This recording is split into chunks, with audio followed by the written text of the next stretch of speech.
이제 지금부터 그 워드프레스에서 가장 많이 사용되는 태그들에 대해서 한번 배워볼 건데, 뭐 너무 부담스러워하지 마시고요. 그냥 어떤 태그들이 사용되고 있나 익숙해지는 데 목표를 두고 살펴보시면 될 것 같습니다. 일단 가장 이제 많이 보게 될 태그들이 H1부터 H6까지의 태그들이에요. 이 태그는 우리가 HTML 사용의 방법을 같이 알려드렸죠. 이렇게 H1 누르고 탭 버튼 딱 누르면 이런 식으로 사용되고, 여기에 내용을 적어주시면 됩니다. 이런 식으로 H 태그들은 그 페이지 내에서 가장 중요한 제목이나 뭐 소제목이나 뭐 어떤 대표할 만한 텍스트들이 있잖아요. 그런 걸 이렇게 H 태그를 이용해서 넣어요. 그래서 이렇게 넣으면 H1 같은 경우는 이렇게 좀 보다 큰 글씨, 2는 조금 작은 글씨, 3는 더 작게, 4는 더 작게, 이런 식으로 글자 크기가 점점 작아지는 걸로 우리가 확인할 수가 있어요. 실제로 이런 그 H 태그들은 우리가 뭐 눈으로 볼 때는 특별한 이점은 없어요. 근데 우리가 이제 시각장애인 분들은 이렇게 글씨를 읽을 수가 없잖아요. 그래서 이런 분들한테 스크린 리더라고 해서 조금 유리하게 작용되는 부분도 있고, 또 제가 처음에 말씀드렸던 게 사이트 내에서 가장 중요한 제목 텍스트를 넣는다라는 걸 이렇게 말했잖아요. 실제로도 우리 사이트는 이제 검색 엔진이 들어와서 사이트에 그 페이지를 수집해 가는데, 그럴 때 이렇게 명시된 것들을 따라서 HTML에서 명시된 어떤 그 규약에 따라서 우리가 제작했을 경우 좀 검색 엔진에 더 유리하게 작용하니까, 어차피 우리가 사이트 다 만들고 나면 이제 홍보를 해야 되잖아요.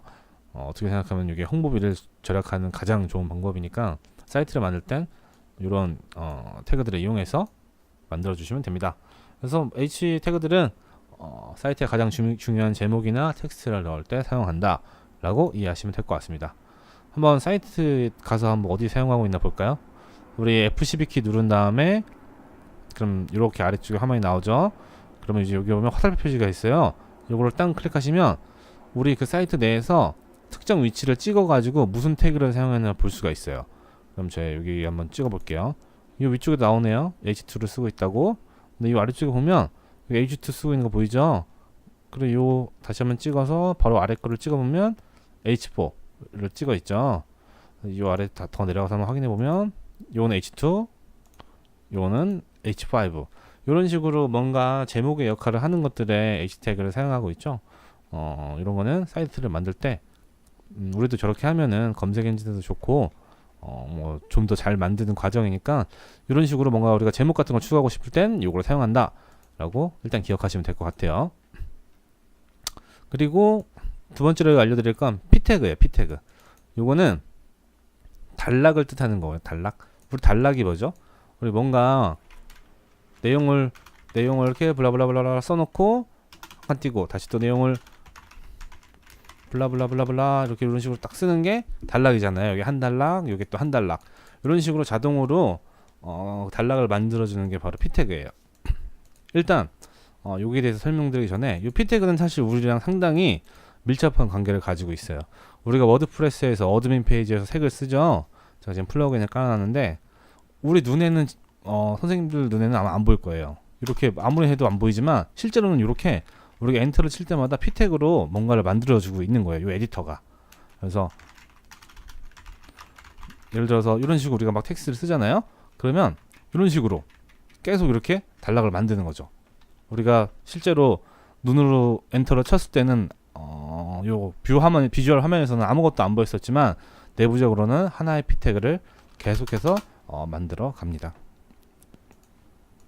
다시 한번 예시로 들어와서 확인해 보면, 요 부분이 바로 요거거든요. 보시면 뛰어난 기술을 지금 당장 습득하는 것은 블라블라블라 이렇게 나오죠. 그리고 이렇게 단락으로 아래쪽에 이렇게 한 칸 띄어져 있는 게 보이죠? 이렇게 요만큼이 이게 바로 P 태그입니다. 이 P 태그 안에 제가 몇 개의 다른 태그들을 넣어놨어요. 그럼 여기 보시면 뛰어난 기술이라고 우리가 조금 볼드체로 되어 있는 게 보이죠? 이게 스트롱이라고 되어 있는 게 바로 이 굵은 글씨를 해준 역할입니다. 근데 아래쪽에 보시면 능력을 키우는 것이라고 되어 있는 이 부분도 굵은 글씨로 되어 있죠. 여기 보시면 B 태그도 이렇게 굵은 글씨를 만들어 줍니다. 그리고 보시면 스트롱 태그랑 B 태그랑 똑같아요. 그죠? 보여주는 게 여기서. 근데 이 두 개의 차이점은 사실 눈으로 봤을 때는 뭘 써도 상관이 없어요. 근데 이것도 역시나 시각장애인 분들이나 이런 어떤 검색 엔진의 의미적인 부분에서는 이 스트롱이 더 좋아요. 그래서 요 비트에 같은 경우는 굵게 해주지만 실제로 그냥 눈에 보이는 부분만 굵게 해주는 거고, 스트롱 태그 같은 경우는 조금 그 문서 내에서 정말로 좀 임팩트 있는 부분이다라고 좀 강조하는 조금 그런 느낌이 더 강하다고 생각하시면 될 것 같아요. 근데 그렇지만 우리가 스트롱이든 비트든 우리는 그냥 굵게만 만들면 되잖아요, 그죠? 일단은 우리가 굵게 만드는 방법에 대해서 지금 알아가는 게 우선이니까 어떤 거를 사실 사용하셔도 문제는 없습니다. 저도 사실 두 개 다 사용해요. 네. 그리고 더 아래쪽에 보면 목표라고 되어 있는 이 부분, 이 부분이 다른 글씨랑은 조금 다르게 약간 기울어져 있죠. 이게 바로 그 이탈릭체라고 우리 많이 그러잖아요. 이 I 태그를 이용해서 이렇게 이탈릭으로 만들 수가 있습니다. 말해보시면 B, strong, 이탈릭 이런 식으로. 그래서 이렇게 이제 나오는데 이제 뭐 제가 이번 강의에서 설명드릴 건 다 설명드렸어요. 근데 아마 조금 뭔가 좀 이상한 것을 느끼신 분들이 계실 거예요. 자, 먼저 H1 태그 이렇게 보시면 얘는 한 줄을 혼자 다 쓰고 있죠. 분명히 여기 이만큼 공간이 남아있음에도 자동으로 띄어쓰기를 했어요. 우리 아까 띄어쓰기 하려면은 이런 식으로 해야지 띄어쓰기를 할 수가 있다고 했었잖아요. 그죠? 근데 우린 이걸 넣지를 않았음에도 얘가 자동으로 지금 띄어쓰기를 하고 있어요. 그 이유는 실제로는 간단해요. 이 H1 태그는 블럭이라는 성격을 가지고 있어요. 일단 블럭이 우리 뭐 뭔지 잘 모르지만 이 H 태그들은 블럭의 성격을 가지고 있다라고 일단 알고 있으면 되겠죠. 근데 이 블럭의 성격이라는 게 뭐냐면 우리가 제가 요거는 사이트에 어떤 제목이나 어떤 중요한 텍스트를 넣을 때 사용한다고 제가 말씀드렸었죠. 근데 우리 제목 쓸 때 제목 옆에 본문 바로 쓰는 사람 있나요? 없죠. 그런 것처럼 당연히 그냥 그거랑 똑같이 상식적으로도 제목 옆에는 본문을 쓰지 않기 때문에 당연히 요 글씨가 나온 다음에는 한 칸을 떼어준다라고 이게 어떻게 보면 조금 법칙처럼 정해져 있는 거예요. 그거를 이제 블럭이라고 이제 우리가 표현하는 거고, 이 P 태그 보시면 요것도 단락으로 이렇게 자동으로 띄어쓰기가 되죠. 요것도 당연히 블럭이겠죠. 근데 요 아래쪽에 요 안에 보시면 요 스트롱이나 B 태그 그리고 I 태그는 어때요? 바로 그냥 한 라인에 그대로 똑같이 나오죠. 제가 만약에 여기다가 H3 태그로 안녕하세요를 추가해 볼게요. 원래대로라면 이렇게 한 줄로 쭉 나와야 되는 게 맞겠죠. 근데 이렇게 하면 어때요? 요것만 따로 다시 나오죠. 얘는 제가 말씀드린 것처럼 제목 옆에는 당연히 본문이 들어오지 않기 때문에 이렇게 블럭으로 한 줄을 아예 떼어버리고 혼자서만 작성이 되는 걸 볼 수가 있어요. 근데 이렇게 스트롱이나 B, I 태그들은 그렇지 않다는 거. 그래서 이런 것 태그들은 인라인 태그라고도 우리가 말을 해요.